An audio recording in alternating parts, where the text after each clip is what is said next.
Hello everybody, my name is Alan Northern, giving you quick tips on post-college life and film and video. I just wanted to give you 3 quick tips to help you create stunning characters. Your main character has got to have an end goal. That end goal might be something that completely contradicts what the character stands for in the beginning, because by the end, internally they're going to be a completely different person, or at least they should be, if it's a great film. Ideally, your main character's goal will be something that directly contradicts whatever the main character was taught was possible. So your story is your character encountering a series of increasingly difficult challenges and getting through those challenges in one piece, or not. When a character doesn't get through a challenge, it's most likely because there is something internal, an internal characteristic or an internal flaw that the character has to change by the end to actually accomplish his end goal. And this end goal should be something that is extremely difficult for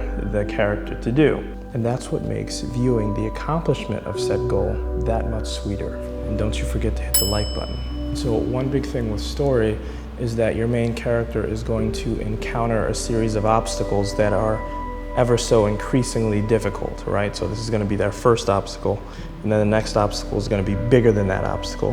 The next obstacle is going to be bigger than that obstacle. And the objective behind these obstacles is to break down your character so that when they're broken down, they find a different way to approach whatever situation is coming at them so that they actually accomplish it by the end. And they change, because they realize that they can't live life the same way they were living it. Otherwise, they're not going to do what they want to do.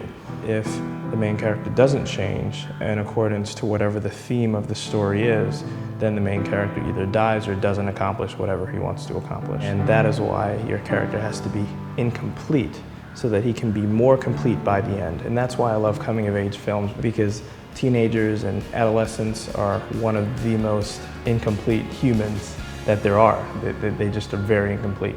And so they've got a lot of learning to do, so it's very interesting watching. The final and most important quick tip of the day about your main characters is your main character in your film or story should be an active protagonist, not a passive protagonist. And I'm going to define what these 2 things are.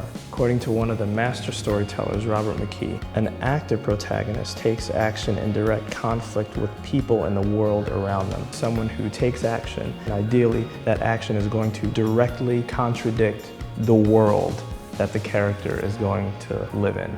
So it's going to directly contradict the people living in that world. It's going to directly contradict the thoughts that were thought to be possible in that world.